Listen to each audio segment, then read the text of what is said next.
कल मैं अपने एक दोस्त से मिला और उसने मुझे बताया कि मैंने ट्रेडिंग करके कुछ ही टाइम में अपने पैसे को डबल कर लिया। मैं हैरान हुआ, तो मैंने सोचा कि क्या सच में ट्रेडिंग से पैसे कमाए जा सकते हैं। तो मैंने भी ट्रेडिंग स्टार्ट करना चालू की। तो मैंने 10,000 रुपए से ट्रेडिंग करना स्टार्ट किया और हुआ क्या, वो 10,000 रुपए 10 दिन में ही 5,000 रुपए हो गए। तो मुझे 10 दिन में ही इतना बड़ा लॉस हुआ, तो ये हुआ क्यों?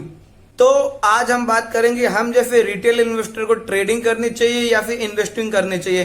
ट्रेडिंग में पैसे कमाने के ज्यादा चांसेस है, इन्वेस्टमेंट में पैसे कमाने के ज्यादा चांसेस हैं। सबसे पहले हम समझते हैं कि ये ट्रेडर और इन्वेस्टर में डिफरेंस क्या होता है। मान लो मैंने कोई एक घर खरीदा और उसकी वैल्यू 10 दिन में ही डबल हो गई, तो मैंने क्या किया, उसको बेच के निकल गया अपना प्रॉफिट बना के। तो यहाँ पे मैंने ट्रेडिंग की। और वही मैं अगर इन्वेस्टर की बात करूं तो मैंने ये सोच के घर खरीदा कि आज मैं इस घर को खरीदता हूं और अगले 10 साल के बाद यहाँ पे कोई हाईवे जाएगा या फिर कोई प्लेटफॉर्म बनने वाला है, तो इसकी वैल्यू बहुत ज्यादा बढ़ने वाली है। तो यहाँ पे मैंने इन्वेस्टमेंट की। तो आज हम बात करेंगे कुछ ऐसे पॉइंट्स की जिससे हमें पता चलेगा कि हम एक ट्रेडर हैं या फिर इन्वेस्टर।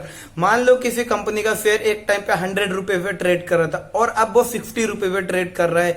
तो कुछ लोग क्या करते हैं, डायरेक्ट उस कंपनी में पैसे लगा देते हैं। तो यहाँ पे आपने ट्रेडिंग की है क्योंकि अपने शेयर के प्राइस को देख के पैसे लगाए थे। और वही मैं इन्वेस्टर की बात करूं तो वो पहले उस कंपनी के वैल्यू निकालता है, जैसे कि उस कंपनी का मेन रीजन क्या है गिरने का, क्या ये कंपनी फिर से आगे जाके ग्रोथ करने वाली है या फिर कुछ न्यूज की वजह से इस कंपनी का शेयर का प्राइस गिरा है। और भी बहुत सारी बातें चेक करेगा इन्वेस्टर। फिर उसके बाद उस कंपनी में वो पैसा अपना इन्वेस्टमेंट करता है। और मैं वही दूसरे ट्रेड की बात करूं, मान लो मेरा कोई दोस्त है, वो आके बोलता है कि इस कंपनी का शेयर बाय कर ले, ये कुछ टाइम में ऊपर जाने वाला है जिससे तुम्हारे पैसे डबल हो जाएंगे। तो हम क्या करते हैं, बिना सोचे समझे उस कंपनी में पैसा लगा देते हैं। अगर वही हम इन्वेस्टर होते तो हम उस कंपनी के बारे में जानते कि वो कंपनी काम क्या करते हैं, उस कंपनी के आने का मेन रीजन क्या है और ये कंपनी बनाती क्या है, कंपनी कौन सा प्रोडक्ट बनाती है और उस प्रोडक्ट में कौन सा रॉ मटेरियल के यूज करते हैं, और उस कंपनी के लास्ट 4 क्वार्टर रिजल्ट कैसे थे और कंपनी आने वाले 5 सालों में कैसा परफॉर्मेंस करने वाली है। अगर आप ये सब चेक करते हैं तो आप यहाँ पे एक इन्वेस्टिंग करते हैं और उसके बाद उस कंपनी में अपना पैसा इन्वेस्ट करते हैं।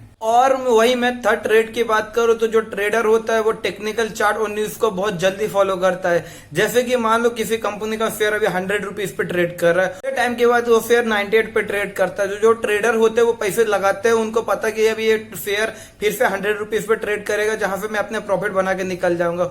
और कभी कभी क्या होता है, कुछ लोग न्यूज को भी फॉलो करते हैं। जैसे कि आपको पता ही अभी कुछ टाइम पहले पीओसी बैंक के बारे में आपको सुना ही होगा, तब सभी बैंक ऊपर ट्रेड करते हैं जिससे ट्रेडर लोगों को बहुत काफी फायदा हुआ होगा। और वही इन्वेस्टर होता है तो कभी वो टेक्निकल चार्ट नहीं देखता है, वो कंपनी का वैल्यू को फाइंड आउट करने को सोचता है। जैसे कि इस कंपनी का भी ईपीएस क्या है, कंपनी का पी रेशियो क्या है, कंपनी का आरओई क्या है, और उसके बैलेंस शीट को भी चेक करता है और उसके बाद अपने उस पैसे को उस कंपनी में इन्वेस्ट करता है। और वही मैं फोर्थ ट्रेड की बात करूं तो जब मार्केट बहुत ही वोलेटाइल रहता है तब बहुत सारे जो ट्रेडर होते हैं वो एक्टिव हो जाते हैं। उनको पता है कि अभी मार्केट बहुत ही ऊपर नीचे हो रहे थे जिससे मैं प्रॉफिट बनाने के बहुत ज्यादा चांसेस बन जाते हैं। अगर आप एक इन्वेस्टर रहते तो आपको मार्केट का कोई फर्क नहीं पड़ना चाहिए, क्योंकि आप क्या करते हैं, एक अच्छी सी कंपनी को चूज करते हैं और उस कंपनी में आप डिसिप्लिन रखते हैं। डिसिप्लिन के साथ साथ में पैसे थोड़े थोड़े इन्वेस्ट करते हैं और उस कंपनी को 5 से 10 साल तक के लिए इन्वेस्ट करते हैं जिससे कि आपको बहुत अच्छी रिटर्न मिलती है वहां से। सब बातें सुनने के बाद कुछ लोग बोलेंगे मैं इन्वेस्टर की तरह रिएक्ट करता हूं तो भी मेरे पैसे लॉस में क्यों जाते हैं।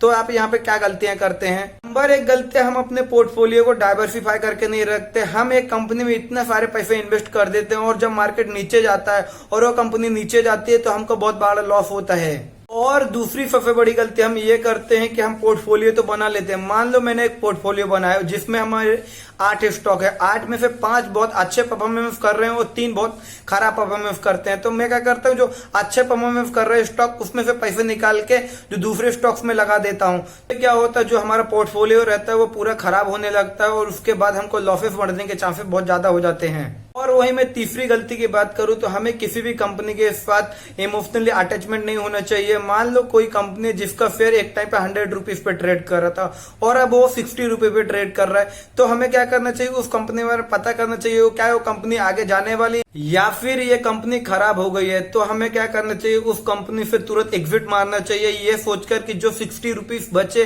वो हम कहीं और पे इन्वेस्टमेंट कर सकते हैं। अगर मैं बात करूं रिटेल इन्वेस्टर की, वो ट्रेडिंग करने जाता है तो उसको मार्केट के बारे में उतना ज्यादा नॉलेज नहीं रहता और उतना एक्सपीरियंस नहीं रहता है। और वहीं मैं बात करूँ सामने वाली पार्टी को, उनको मार्केट के बारे में नॉलेज रहता है और उनके पास हाईली क्वालिफाइड एक्सपर्ट भी रहते हैं। अगर रिटेल इन्वेस्टर ट्रेडिंग करने गया तो उसको लॉसेस होने के बहुत ज्यादा चांसेस हो सकते हैं। इसलिए आपको एक अच्छी कंपनी चूज करनी चाहिए और वहां पे अपने पैसे इन्वेस्ट करने चाहिए और उस पैसे को इन्वेस्ट करके कुछ टाइम देना चाहिए जिससे आपको बहुत अच्छी रिटर्न मिल सके। तो गाइस वीडियो को लाइक करें, कमेंट्स करके नीचे बताएं ट्रेडिंग और इन्वेस्टिंग के बारे में, फ्रेंड्स और फैमिली के साथ में इन्वेस्टमेंट के बारे में शेयर करें और मेन बात सब्सक्रिप्शन करना ना भूलें।